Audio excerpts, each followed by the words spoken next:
5 তারিখের পরে বাংলাদেশে কিন্তু কেউ আর বলে না যে আমি আওয়ামী লীগ করি। কোনোভাবে যদি ধরেন আমাদের সাথে বা কোনো সিনিয়র নেতাদের সাথে যদি একটা ছবি তুলতে পারে তাহলে এটা আর কোনো কথা নেই, সে বিএনপি নেতা হয়ে গেল।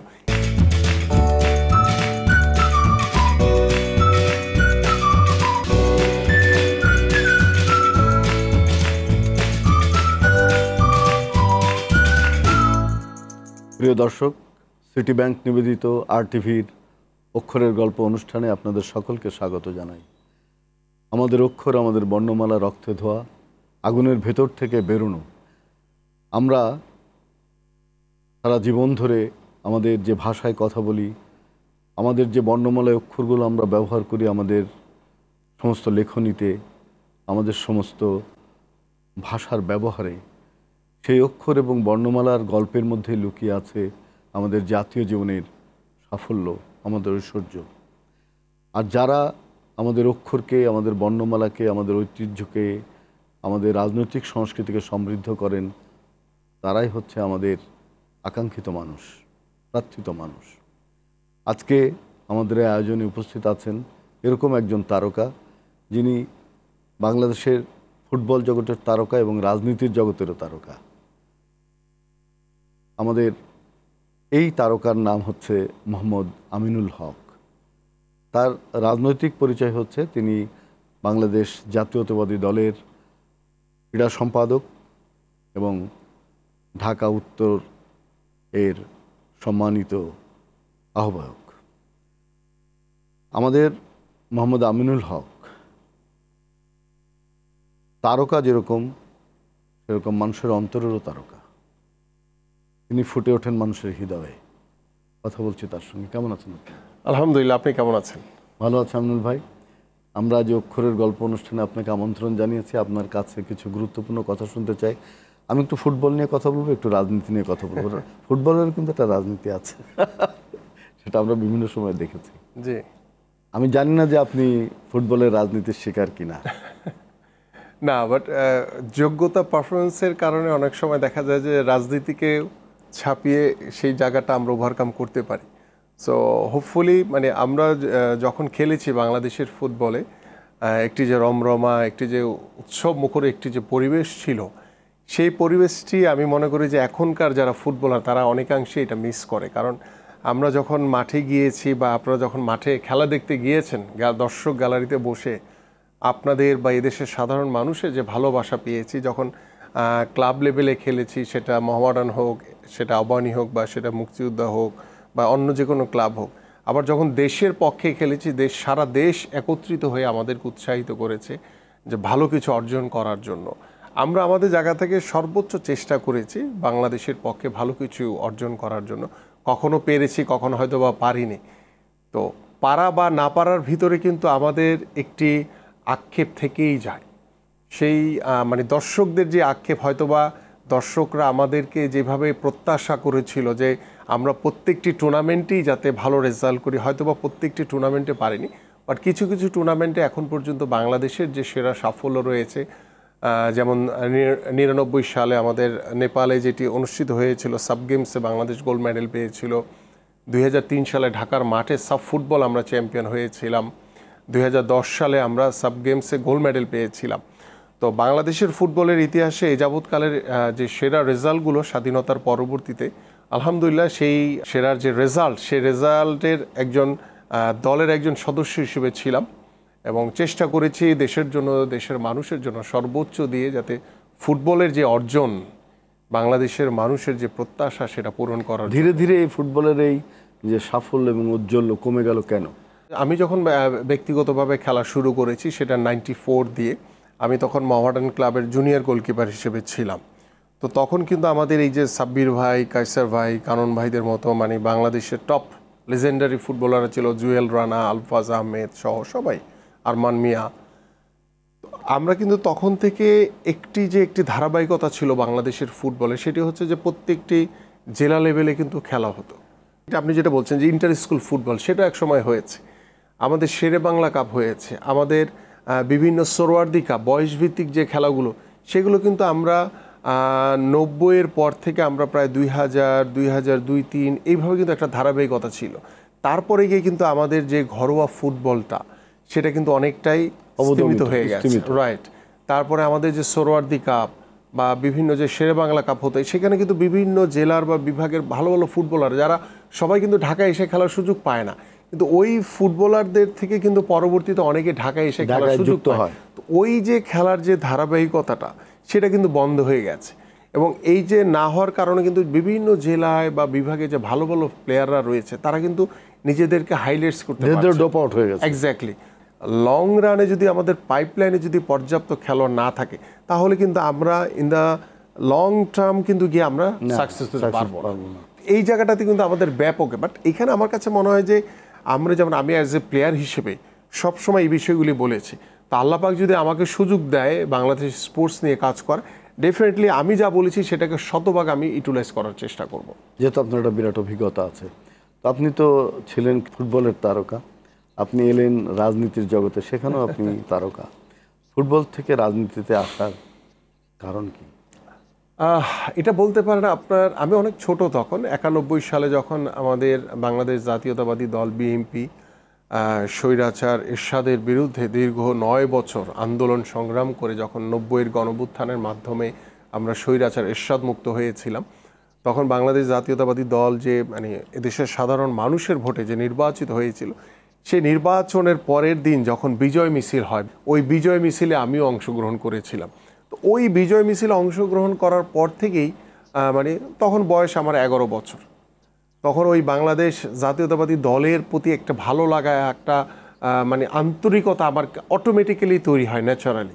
তখন থেকেই কিন্তু আসলে বাংলাদেশ জাতীয়তাবাদী দলের প্রতি একটি দুর্বলতা, একটি ভালোবাসা, একটি আন্তরিকতা তৈরি হয়েছিল। তো দীর্ঘ এই পথ চলায় হয়তো বা বাংলাদেশ ফুটবল টিমে খেলেছি, বাট বাংলাদেশ জাতীয়তাবাদী দলের প্রতি জিয়াউর রহমান, খালেদা জিয়া এবং তারেক রহমানের প্রতি যে ভালোবাসা, যে আন্তরিকতাটা, সেটা কিন্তু ছোটবেলা থেকেই লালন করেছি। তো খেলা ছেড়ে দেওয়ার পরে আমার তো ছোটবেলা থেকে একটি স্বপ্ন ছিল যে জিয়া পরিবারের প্রতি যে ভালোবাসা, আন্তরিকতা, দলের প্রতি যে মানে একাগ্রতা যে একটি ছিল, মনোনিবেশ, রাইট, সেটাকে আমি প্রপার ওয়েতে কাজে লাগানোর চেষ্টা করলাম। তখন আমি আমাদের মাননীয় ভারপ্রাপ্ত চেয়ারম্যান জনাব তারেক রহমানের সাথে যে কোনোভাবেই আমি কানেক্টিভিটি তৈরি করার চেষ্টা করলাম, এবং তার সাথে পরামর্শ করে আমাদের দেশনেত্রী বেগম খালেদা জিয়ার সাথে কথা বলে তার হাতে ফুল দিয়ে আনুষ্ঠানিকভাবে আমি বিএনপিতে যোগদান করি 2014 সালের 5ই মার্চ। তো ওই যোগদানের পর থেকে ডে 1 থেকে আজ অবধি দলের একজন ক্ষুদ্র কর্মী হিসেবে বাংলাদেশের গণতন্ত্রের জন্য, বাংলাদেশের মানুষের ভোটের অধিকারের জন্য, বাংলাদেশের মানুষের যে দাবি এবং অধিকার আদায়ের জন্য গত 17 বছর ওই স্বৈরাচারের বিরুদ্ধে আন্দোলন করেছি, সংগ্রাম করেছি, এবং সেই আন্দোলন সংগ্রাম করতে গিয়ে বহুবার মামলা হামলা খেয়েছি, নির্যাতিত হয়েছি, কারাবরণ করেছি, গুলিবিদ্ধ হয়েছি, রক্তাক্ত হয়েছি রাজপথে, এবং আমি সহ আমাদের হাজারো লক্ষ লক্ষ নেতাকর্মীরা তখন নির্যাতিত হয়েছিল। তো সেই নির্যাতনের পরেও বাংলাদেশ জাতীয়তাবাদী দলের একজন ক্ষুদ্র কর্মী হিসেবে এবং সারা বাংলাদেশের প্রত্যেকটি নেতাকর্মীরা বাংলাদেশ জাতীয়তাবাদী দলের যে আদর্শের যে ধারক শহীদ রাষ্ট্রপতি জিয়াউর রহমানের আদর্শকে ধারণ করে আমরা এখন পর্যন্ত আমাদের মাননীয় ভারপ্রাপ্ত চেয়ারম্যান জনাব তারেক রহমানের নেতৃত্বে আমরা এই দলের একজন ক্ষুদ্র কর্মী হিসেবে আমরা গর্বিত। বিএনপির বিরুদ্ধে একটা অপপ্রচার আছে, সবসময় অপপ্রচারের শিকার বিএনপি, কারণ বিএনপি যত কাজ করে তত তার প্রচার কম। বিএনপির কাজ তো অনেক, আমরা জানি। এই যে অপপ্রচারের বিরুদ্ধে আপনারা কিভাবে পদক্ষেপ দিচ্ছেন? যখন কোনো দুর্ভোগ বা কোনো একটি ক্রান্তিকাল আমরা অতিক্রম করেছি, তখন কিন্তু ওই স্বৈরাচারের যারা মন্ত্রী এমপিরা তারা এসি রুমে বসে শুধু দেখেছে, তারা কিন্তু ওই রুট লেভেল পর্যন্ত যায়নি, সেই বন্যার্থদের সাহায্যার্থে তারা যায়নি। আমরা কিন্তু গলা পরিমাণ পানির নিচে নেমে আমরা সেই আমাদের ভারপ্রাপ্ত চেয়ারম্যান জনাব তারেক রহমানের নির্দেশনায় আমরা কিন্তু সেই ত্রাণটুকু পৌঁছে দেওয়ার চেষ্টা করেছি। আমরা কিন্তু মানুষের জন্য কাজ করছি, বাট আমরা যে বিষয়টি বলছেন যে প্রচারণার যে বিষয়টি, আমরা কখনোই চিন্তা করি নাই যে এটার জন্য আমাদেরকে আলাদা করে প্রচার করতে হবে, কারণ আমরা তো মানুষের জন্যই করছি, তো মানুষ দেখছে, মানুষ জানছে, এটাই আমাদের জন্য অপপ্রচার। যেটা বর্তমানে, হ্যাঁ আমি সেটাতে আসছি যে বর্তমানে দেখা যায় যে দেখেন 5 তারিখের পরে বাংলাদেশে কিন্তু কেউ আর বলে না যে আমি আওয়ামী লীগ করি, সবাই কিন্তু বলে যে ভাই কিছু হলেই বলে যে আমি বিএনপি করি, আমি আসি আপনাদের সাথে আসি, আর কোনোভাবে যদি ধরেন আমাদের সাথে বা কোনো সিনিয়র নেতাদের সাথে যদি একটা ছবি তুলতে পারে তাহলে এটা আর কোনো কথা নেই, সে বিএনপি নেতা হয়ে গেল। নব্য বিএনপি বা নামধারী যারা বিএনপি তারা বিভিন্ন জায়গায় চাঁদাবাজি বলেন, দখলদারি বলেন, বিভিন্ন কিছুর সাথে জড়িত হয়ে, মানে ভুইফোর যারা, হ্যাঁ ভুইফোর যারা বর্তমানে বিএনপির কোথাও তাদের কোনো সংশ্লিষ্টতা নাই, তারা কিন্তু তাদের কারণে কোথাও কোথাও বিএনপির নামে যে বদনামটা ছড়ানো হচ্ছে, আবার দেখা যায় যে তিলকে তাল করে ছড়ানো হচ্ছে। এই যে একটা অপপ্রচার, একটি ষড়যন্ত্রকারী, একটি অসাধু চক্রের, আমরা সেটা জানি যে তারা কারা করছে, আমরা তাদের বিষয়ে সতর্ক রয়েছি এবং আমরা আমাদের জায়গা থেকে খুব পজিটিভলি আমরা সাধারণ মানুষকে কেন্দ্র করে আমরা কিন্তু চেষ্টা করছি। এবং আমরা আমাদের জায়গা থেকে দেখেন, যদি আমাদের দলের কেউ যদি কোনো অনৈতিক কোনো কর্মকাণ্ড করে থাকে তার বিরুদ্ধে তাৎক্ষণিকভাবে আমরা কিন্তু সাংগঠনিক ব্যবস্থা নিচ্ছি, প্রয়োজনে তাকে আমরা আইনের হাতে তুলে দিচ্ছি। এরকম এক্সাম্পল আমাদের হাতে অহরহ রয়েছে। আমরা বাংলাদেশ জাতীয়তাবাদী দল বাংলাদেশের সর্ববৃহৎ একটি দল। আমরা ধরেন তৃণমূল থেকে শুরু করে একদম টপ লেভেল পর্যন্ত আমরা কিন্তু সবাই সবার জায়গা থেকে যদি সঠিক কাজটা করি তাহলে ওই যে ভুইফোর বললেন বা যারা অনৈতিক, যারা নব্য বিএনপি পরিণত হয়ে যারা অসাধুভাবে মানে বিএনপির বদনাম করার চেষ্টা করছে, এই বিষয়গুলি কিন্তু আমরা শতভাগ সতর্কতার সহিত কাজ করার চেষ্টা করছি। খুবই চমৎকার করে আপনি বললেন যে আপনারা কিভাবে মোকাবেলা করছেন। মোকাবেলা কিন্তু একটা বড় শিল্প এবং রাজনৈতিকভাবে মোকাবেলা করার শিল্পটি বিএনপি দীর্ঘদিন আন্দোলনের ভেতর দিয়ে অর্জন করেছে বলে আমি বিশ্বাস করি। আপনি একজন রাজনীতিক, একজন ফুটবলার, তো আপনার তো একটা অবসর আছে নাকি অবসর নেই? অবসর নাই, এটা এই প্রশ্নটা আমি আজকে সকালেও শুনেছি যে ভাই আপনার অবসর কখন? আমি বললাম যে আমার তো অবসর নেই। অবসর সময়টাও, অবসর হচ্ছে সেই সময়টা যেই সময়টা আমি ঘুমানোর একটু সময় পাই। আপনারা অবসরের গান শুনবো, অবসরের কথা শুনবো। আমরা একটু বিরতি থেকে আসি। প্রিয় দর্শক, আপনারা দেখছেন সিটি ব্যাংক নিবেদিত আরটিভির অক্ষরের গল্প। আমরা যাবো বিরতিতে, আশা করছি থাকবেন আমাদের সঙ্গে।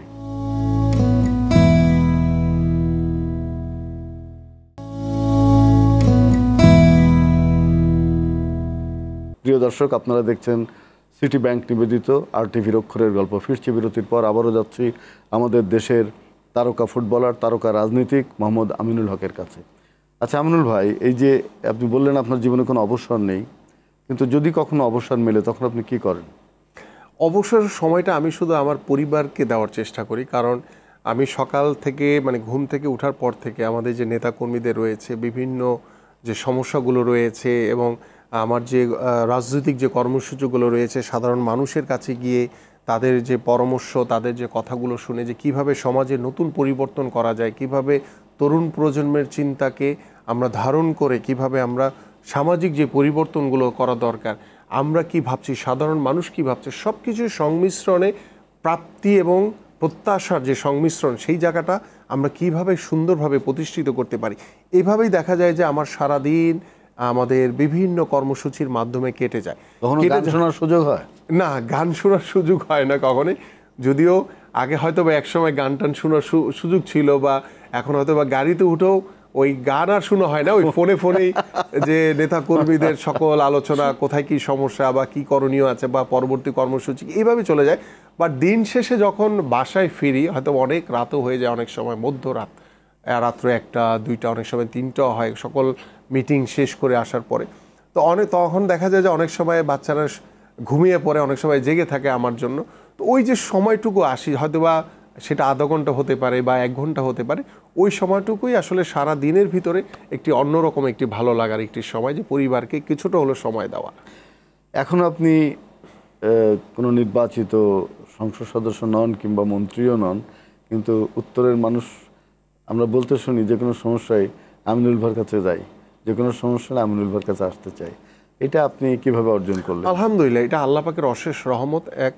আর 2 হচ্ছে যে মানুষের প্রতি যে মানুষের যে ভালোবাসা, যেদিন থেকে আমি ঢাকা মহানগর উত্তর বিএনপির মেম্বার সেক্রেটারি হিসেবে দায়িত্ব পেয়েছি, সেকেন্ড টাইম আবার যখন দায়িত্ব পেয়েছি, বর্তমানে যখন আমি আহ্বায়কের দায়িত্ব পালন করছি, আমি চিন্তা করেছি যে আমার সকল কার্যক্রম হবে আমার ওই সাধারণ মানুষ এবং ওই নেতাকর্মীদের একদম রুট লেভেলে গিয়ে তাদের সাথে কথা বলে কিভাবে আমরা সাংগঠনিকভাবে শক্তিশালী হতে পারি, কিভাবে আমরা সাধারণ মানুষের সমস্যাগুলো শুনে তাদের সমাধান করতে পারি, এবং যেখানে যাওয়া দরকার নাই, তারপর আমি সেখানে গিয়েছি, কারণ আমি ওই রুট লেভেল পর্যন্ত আমার যে দলের যে নির্দেশনা, আমার দলের যে প্রত্যাশা, আমার দলের যে প্রাপ্তির যে জায়গাটি রয়েছে, সেই জায়গাটি যাতে আমার ডোর টু ডোর আমি সাধারণ মানুষের কাছে পৌঁছাতে পারি। এবং আমাদের নেতা কর্মীদেরকে আমি চিন্তা করেছি কি যে রাজনীতি হচ্ছে আপনি নিজেকে যতটুকু মানুষের কাছে বিলিয়ে দিতে পারবেন, সেটা রিটার্ন আপনি ঠিক সেইভাবে পাবেন। যেরকম আপনার গ্রেপ্তারের পর কিন্তু আপনার এলাকার মানুষ যথেষ্ট জি উদ্বিগ্ন ছিল এবং তারা কান্নাকাটাও করেছে। শুধু আমার এলাকা না, সারা মহানগর উত্তর এবং সাধারণ মানুষের যে ভালোবাসা আমি পেয়েছি, এবং অনেক লেখনীর মাধ্যমে আমি বিভিন্ন পত্রপত্রিকায় যারা আমাদের বিভিন্ন বুদ্ধিজীবী বা বিভিন্ন যারা কলামিস্ট রয়েছেন তারা যেভাবে লিখেছেন, এটা আমার কাছে অনেক বড় একটি অর্জন। যে আমি একজন ক্ষুদ্র মানুষ হিসেবে, আমি একজন ফুটবলার ছিলাম, ফুটবলার থেকে রাজনীতিতে এসেছি, এবং রাজনীতিতে এসেও আমি চেষ্টা করছি যে মানুষের ভালোবাসা কিভাবে অর্জন করা যায়। আপনি তো মাদকের বিরুদ্ধে একটা কথা সবসময় বলেন যে তরুণ সমাজকে মাদক মুক্ত করতে হবে, কতটা সফল হয়েছেন বলে মনে করেন? আমি আলহামদুলিল্লাহ, আমি আমার যে নির্বাচনী যে এলাকা ঢাকা 16 পল্লবী এবং রূপনগর, সেখানে আমি প্রতিদিনই বাদ মাগরিব, শুধু শুক্র শনিবার বাদে বাদ মাগরিব এবং বাদ এশা, আমি ছোট ছোট করে বিভিন্ন পাড়া মহল্লা নিয়ে উঠান বৈঠক করি, যেটা গ্রামের ভাষায় বলে উঠান বৈঠক, আমরা এখানে বলি মত বিনিময় সভা।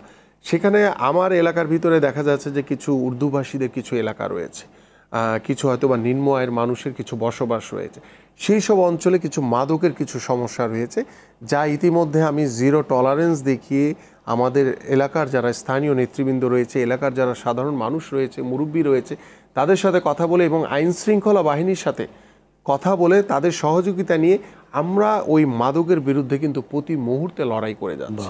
এবং আলহামদুলিল্লাহ, আমি তাদেরকে যে আশা বা যে প্রত্যাশার জায়গাটি বলতে চাই দৃঢ়ভাবে আপনার মাধ্যমে, যে আল্লাপাক যদি আমাদেরকে আগামী ফেব্রুয়ারিতে যে নির্বাচন হবে, সেই নির্বাচনে আল্লাপাক যদি আমাদেরকে নির্বাচিত করে, বাংলাদেশ জাতীয়তাবাদী দল বিএনপি যদি সরকার গঠন করতে পারে, আমরা আমাদের তরুণ সমাজকে খেলার মাঠে আকৃষ্ট করতে চাই, এবং সেই খেলার মাঠে আকৃষ্টতার মাধ্যমে আমরা সুস্থ হিসেবে আমাদের ভবিষ্যৎ প্রজন্মকে গড়ে তুলতে চাই, এবং ওই খেলার মাঠে আকৃষ্টতার মাধ্যমে আমরা মাদক থেকে আমাদের সন্তানদেরকে দূরে রাখতে চাই। অভিযোগ আছে ঢাকা শহরে কোনো খেলার মাঠ নেই, সবই বেদখল হয়েছে, সবই ঘরবাড়ি ফ্ল্যাট বানানো হয়েছে, কিন্তু খেলার মাঠগুলো কিভাবে আপনি ফিরিয়ে আনবেন?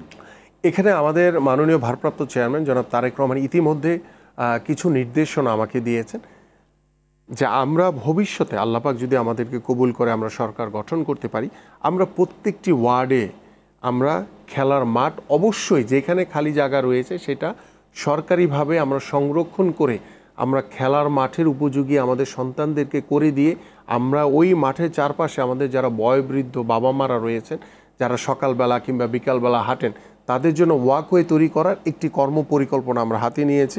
আল্লাপাক যদি আমাদেরকে কবুল করেন, ইনশাআল্লাহ প্রত্যেকটি ওয়ার্ড সহ বিভিন্ন পাড়া মহল্লায় যেখানেই খালি জায়গা থাকবে, সেখানেই আমরা ওই খালি জায়গাকে মাঠ হিসেবে ব্যবহার করতে চাই, আমাদের সন্তানদের জন্য, আমাদের তরুণ প্রজন্ম, আমাদের ভবিষ্যৎ প্রজন্মের জন্য খেলার উপযোগী আমরা মাঠ তৈরি করে দিতে চাই। আপনার পিতামাতা তারা কি আপনার এই জনপ্রিয়তা, আপনার এই রাজনৈতিক যে আপনি এক নেতা হয়েছেন, সেটা কি তারা দেখেছেন? আমার বাবা মারা গেছেন 98-এ। আমার বাবা কিছুটা দেখে গেছেন যখন আমি অ্যাজ এ ফুটবলার হিসেবে খেলছিলাম, তো হয়তোবা তিনি পরিপূর্ণ যে সফলতা বা সেটা হয়তোবা দেখে যাননি। আমার মা 2012 সালে মারা গেছেন। আমার মা হয়তোবা আপনার বাংলাদেশ ফুটবলের যে আমার একটি অবস্থান ফুটবলার হিসেবে সেই জায়গাটি দেখে গেছেন। খেলা দেখতেন টেলিভিশনে? হ্যাঁ হ্যাঁ, এবং খেলা দেখতেন, এবং তিনি সবসময় একটি কথা বলতেন যেটি আমার ওয়াইফ এখন প্রায় আমাকে বলে, যে আম্মা বলতো যে আমি গোলকিপার খেলি, তা আমাকে তো মাটিতে পড়তেই হবে। আম্মা বলতো যে মাটিতে পড়বি না কখনো, দাঁড়ায় দাঁড়ায় খেলবি, গোল খেলে গোল খাবি। এই কথা মা ব্যথা পেত। হ্যাঁ হ্যাঁ, মানে আমি যদি পড়ে গেলে, আমি যদি ব্যথা পাই, তাহলে ওই ব্যথাটা আমার মায়ের গায়ে লাগতো। সত্যি তাই। তো ওই বিষয়টা আসলে আমার ওয়াইফ এখন প্রায় আমাকে মনে করায় দেয় যে আম্মা তো এই কথাটা বলতো। তো আম্মা ফুটবলার হিসেবে আমার যে একটি সফলতা ছিল সেটি দেখে গেছেন, বাট রাজনৈতিক হিসেবে আল্লাপাক এখন যে অবস্থানে রেখেছে এটি আমার মা বাবা কেউ দেখে যাননি। আমার পরিবারে আমার বড় 2 ভাই আছেন, আমার ভাবিরা আছেন, আমার ভাতিজেরা আছেন, আমার 2 মেয়ে 1 ছেলে, তারা এখন দেখছেন আলহামদুলিল্লাহ। ওরা কি কেউ ফুটবল খেলতে চায়? ছেলে কি ফুটবল? আমার ছেলে ভালো ফুটবল খেলে, বাট সে মানে আমরা যেভাবে কষ্ট করেছি আসলে রৌদ্রে পুড়ে বৃষ্টিতে ভিজে একদম মাটির সাথে মিশে গিয়ে যেভাবে আসলে মানে কষ্ট করে বড় হয়েছি, আমাদের সন্তানরা কিন্তু আসলে সেইভাবে বড় হয়নি।